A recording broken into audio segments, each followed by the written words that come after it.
ছাত্ৰীসকল, আজি মই পৰমাণু গঠন অধ্যায় 4 পৰমাণু গঠনৰ 6ষ্ঠ ক্লাছটোলৈ আহিছোঁ। তোমালোকে ইতিমধ্যে ইলেক্ট্ৰনীয় বিন্যাস বা ইলেক্ট্ৰনীয় সজ্জা লিখিবলৈ শিকিলা। এতিয়া মই যোজ্যতাৰ বিষয়ে পঢ়াম। যোজ্যতা জনাৰ আগতে তুমি যোজকখলৰ বিষয়ে জানিব লাগিব। পৰমাণুৰ যিটো তুমি ইলেক্ট্ৰনীয় সজ্জা লিখিলা, সেই ইলেক্ট্ৰনীয় সজ্জাৰ একেবাৰে বাহিৰৰ যিটো খোল আছে, খোল থাকিব, সেই খোলটো কোৱা হয় যোজক খোল। আৰু এই যোজক খোলত যিমানটা ইলেক্ট্ৰন থাকিব সেইটো হৈছে যোজক ইলেক্ট্ৰন। ধৰা এটা উদাহৰণ ছডিয়ামৰ পৰমাণু ক্ৰমাংক 11, গতিকে তাৰ ইলেক্ট্ৰনীয় সজ্জা হ'ল 281, অৰ্থাৎ তাৰ তৃতীয় খোলটো হ'ল যোজক খোল আৰু তাত থকা যোজক ইলেক্ট্ৰনৰ সংখ্যা হ'ল 1। এইখিনিলৈকে বুজি পালা? এতিয়া তোমালোকে অক্টেট নিয়মৰ কথা জানিব লাগিব। যে পৰমাণু এটাৰ বহিৰতম খোলত 8টা ইলেক্ট্ৰন থাকিলে খোলটোৰ এটা অক্টেট থকা বুলি কোৱা হয়। আৰু সেই ইলেক্ট্ৰনীয় বিন্যাস মানে এই যে 8টা ইলেক্ট্ৰন যদি থাকে, বাহিৰৰ খোলত যদি 8টা ইলেক্ট্ৰন থাকে, তেতিয়া তাক অক্টেট থকা বুলি কোৱা হয়। আৰু যদি অক্টেট লাভ কৰি থাকে তেতিয়াহ'লে, অৰ্থাৎ যদি বাহিৰৰ খোলত 8টা ইলেক্ট্ৰন থাকে, তেতিয়াহ'লে সেই ইলেক্ট্ৰনীয় বিন্যাসটো সদায় সুস্থিৰ হয়। সেয়ে ৰাসায়নিক মিলনৰ সময়ত পৰমাণু এটাই সদায় তাৰ বহিঃখোলত ইলেক্ট্ৰন হেৰুৱাই বা লাভ কৰি বা ভাগ বতৰা কৰি 8টা ইলেক্ট্ৰন কৰিব বিচাৰে। গতিকে ৰাসায়নিক মিলন বা ৰাসায়নিক বিক্ৰিয়া কিহৰ কাৰণে হয়? পৰমাণু এটা সদায় সুস্থিৰ হ'বৰ কাৰণে হয়। যে সুস্থিৰ হ'বলৈ হ'লে সি কি কৰিব বিচাৰে? সদায় তাৰ বাহিৰৰ খোলত অক্টেটটো লাভ কৰিব খোজে, অৰ্থাৎ বাহিৰৰ খোলত সদায় 8টা ইলেক্ট্ৰন কৰিব বিচাৰে। আৰু তাৰ কাৰণে কেতিয়াবা কি হয়, কিছুমান পৰমাণু ইলেক্ট্ৰন এৰি দিবলগীয়া হয়, কেতিয়াবা ইলেক্ট্ৰন গ্ৰহণ কৰে আৰু কেতিয়াবা ইলেক্ট্ৰন ভাগ বতৰা কৰে। এই তিনিটা উপায়েৰে পৰমাণুটোৱে সদায় তাৰ বাহিৰৰ খোলত 8টা ইলেক্ট্ৰন কৰিব বিচাৰে। গতিকে এই যে বাহিৰৰ খোলত 8টা ইলেক্ট্ৰন কৰিব বিচাৰে, সেইটোৱে হ'ল অক্টেট নিয়ম। এতিয়া আমি যোজ্যতাৰ কথা ক'ম। মৌল এটাৰ সাধাৰণ অৰ্থত মৌল এটাৰ যোজন ক্ষমতাই হ'ল যোজ্যতা। এতিয়া আমি এই যোজ্যতাটো নিৰূপণ কৰিবৰ কাৰণে এই যে অক্টেট নিয়মটো তুমি শিকিলা, সেই অক্টেট নিয়মটো ব্যৱহাৰ কৰিব লাগিব।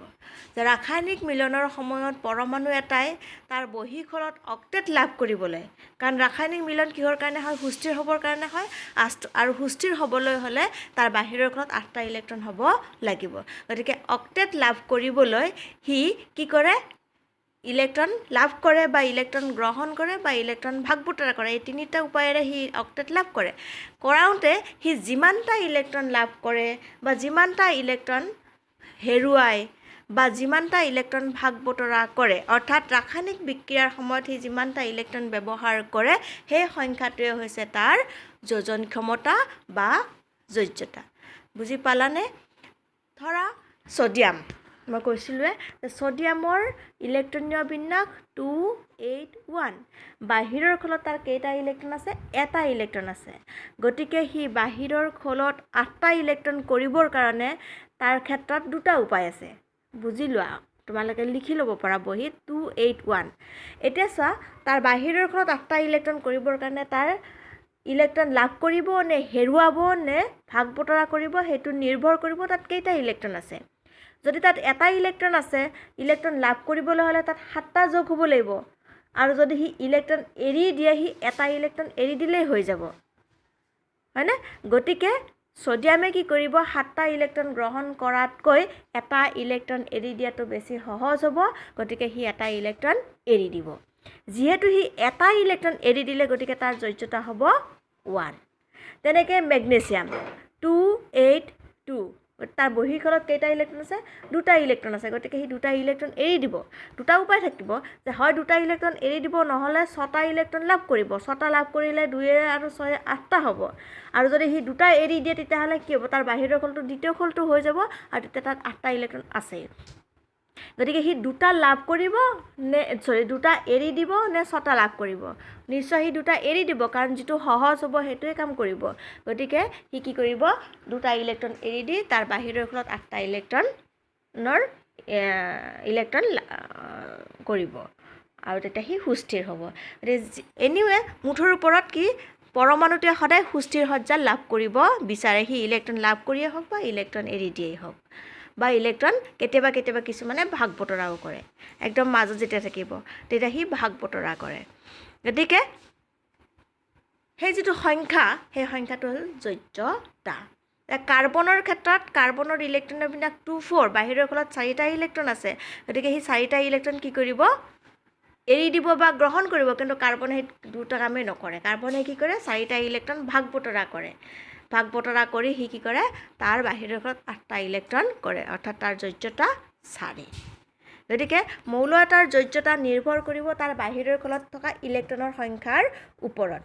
আৰু এটা তোমালোকে ফৰ্মুলা ল'ব পৰা, মোৰ লিখি দিয়া নহ'ল, যে মৌল এটাৰ যোজ্যতা আমি দুটা ফৰ্মুলা ইউজ কৰিব পাৰোঁ। এটা হ'ল যে তাৰ বাহিৰৰ ফলত যেইটা ইলেক্ট্ৰন আছে, অৰ্থাৎ যোজক ইলেক্ট্ৰনৰ সংখ্যা হৈছে যোজ্যতা। 1 2 3 4 যদি যোজক ইলেক্ট্ৰনৰ সংখ্যা হয়, তাৰমানে বাহিৰৰ ফলত যদি এটা ইলেক্ট্ৰন বা দুটা ইলেক্ট্ৰন বা 3টা বা 4টা ইলেক্ট্ৰন থাকে, তেতিয়াহ'লে তাৰ ক্ষেত্ৰত ফৰ্মুলা হ'ব যোজ্যতা ইকুৱেল যোজক ইলেক্ট্ৰনৰ সংখ্যা। তাৰে পিছৰখিনি যদি তাৰ বাহিৰৰ ফলত 5টা 6টা 7টা বা 8টা ইলেক্ট্ৰন থাকে, তেন্তে তাৰ ক্ষেত্ৰত ফৰ্মুলাটো হ'ব 8 মাইনাছ যোজক ইলেক্ট্ৰনৰ সংখ্যা। তাৰমানে 5টা ইলেক্ট্ৰন থাকিলে কি হ'ব 8 মাইনাছ 5, তাৰমানে তাৰ যোজ্যতা হ'ব 3।